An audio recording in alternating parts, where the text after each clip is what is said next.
And on to, this is classical literature, up to, I have it all in chronological order, but this piece right here are plays that I have, except for Shakespeare, of course, was in the other video, in the first video, with the science and all that. So here is Great Russian plays, some Bernard Shaw. Here's some ancient Greek plays, so Aristophanes. I have read a few of Aristophanes' plays. They're very much like Monty Python. If you like Monty Python, you'll probably like Aristophanes' comedy plays. I have a few of those reviewed on my Goodreads. Euripides, Aeschylus, Sophocles. Sophocles has some good tragedies, the Oedipus plays, for example. There's Roman drama, that purple one there. Ibsen is good. I've read his Enemy of the People is a good play, but his most famous is called The Doll's House, and there's some up there too. There's The Doll's House. His most famous is The Doll's House, and it's supposed to be a early women's liberation play. That's the theme of that play. Here is Death of a Salesman by Arthur Miller. I read that for high school. I don't know if it's read widely or not, but it's high school play usually in Canada, I guess. There's Ayn Rand's Night of January 16th. I've read that one. It's pretty good. It's about a trial with multiple endings. It's 2 separate endings she wrote for it, and I've seen it actually on YouTube as a play in high school, so some people still use that. Okay, so this now is poetry. So we've got here some Walt Whitman and Virgil, of course Roman. Hesiod is Greek. Canterbury Tales, I tried to read that, but that's Chaucer. Tried to read Canterbury Tales, but it's in Old English and it's just terrible. I couldn't get through it. There's Beowulf, Dante, Paradise Lost, etc. Alexander Pope is right there. Some good stuff in that one. And I just thought I would talk about this thing here because I skip over it in the video, and it's, I think, the only decoration on that particular half bookcase. It's on the very top shelf. The literature is, or the plays and the poetry and all that. So I guess it's supposed to be some kind of old man. I don't know why his arms are up. And I just noticed actually that he's got metal circle things around his ankles. They're not attached, so I don't think that's supposed to mean he's a slave.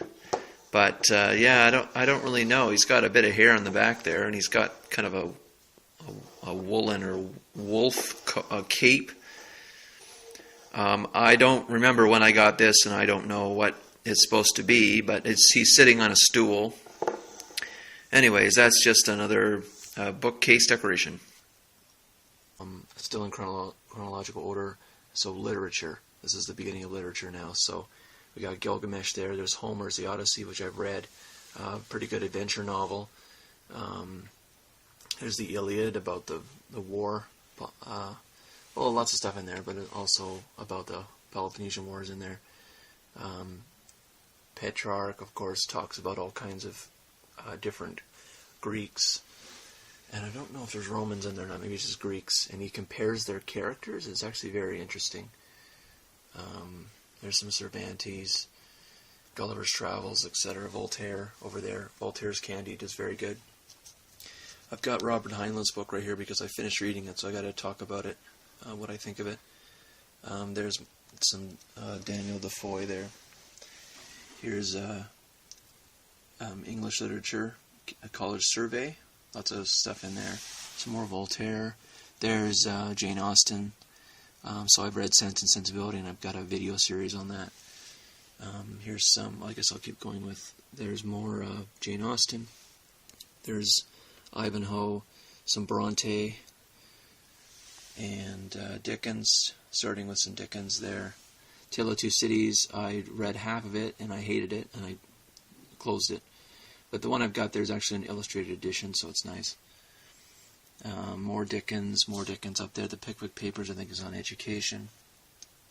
Some more Dickens there. There's a Scarlet Letter. There's Shelley's Frankenstein. Dumas is in there. There's the Three Musketeers, which is Dumas. Here's Dostoevsky now. So I have heard over and over and over again that the Brothers Karamazov is very good, and I've also heard it said one of the best pieces of literature in, I guess, the 20th century. Or no, not the 20th century, the 19th century. So, if you haven't read anything by Dostoevsky, I recommend Brothers Karamazov, or I recommend Crime and Punishment, which is right there, and I've got another copy there too. This actually one here is a different translation, and this one's a standard translation. So then there's The Idiot there, which is also well known. The Possessed and The Devils are actually the same novel, but with different titles. They translated them differently. And down here, you've got Hugo, Victor Hugo. Of course, people probably know that one, Hunchback. Some Wilkie Collins there. George Eliot, of course. George Eliot was a female author, actually.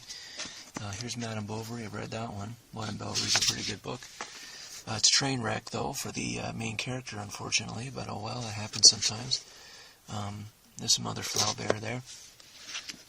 Gustav. Here's another Wilkie Collins, The Moonstone. Here's Hardy. Moby Dick. There's Edgar Allan Poe. Here's Mark Twain. Innocents Abroad, supposed to be good. There's Tolstoy. I read half of, or maybe it was a third of Anna Karenina, and I didn't really like it, put it down. It's got two separate storylines going, kind of like Dickens' Tale of Two Cities, and I just couldn't finish it. More Mark Twain, Henry James, Joseph Conrad, few there, actually quite a few there by Joseph Conrad.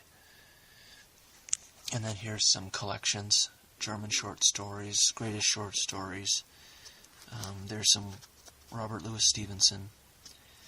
I guess his Treasure Island is probably the most well known. And just to add quickly, I've got a few down the bottom of the floor here. Actually, just kind of some IQ books, and Mensa is a math, like a very high up math people are in Mensa. It's an organization. I think it's still around. Well, that's up to literature to Joseph Conrad, but I've got a lot more on the next shelf.